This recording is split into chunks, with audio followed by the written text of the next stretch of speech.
আসসালামু আলাইকুম বন্ধুরা, কেমন আছেন? আশা করি ভালো আছেন। আজকে আমি রান্না করছি সয়াবিন।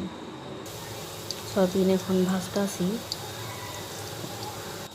আমি আগে গরম পানি করে সিদ্ধ করে নিয়েছি সয়াবিনটা, তারপর ঝরা দিয়ে এখন ভাজলাম। এখন পেঁয়াজটা ভাজা ভাজা করতেছি। সয়াবিন অনেকে আলু দিয়েও রান্না করে, আমি আলু দিয়ে রান্না করি। কে কীভাবে রান্না করে একটু কমেন্ট করে জানাই।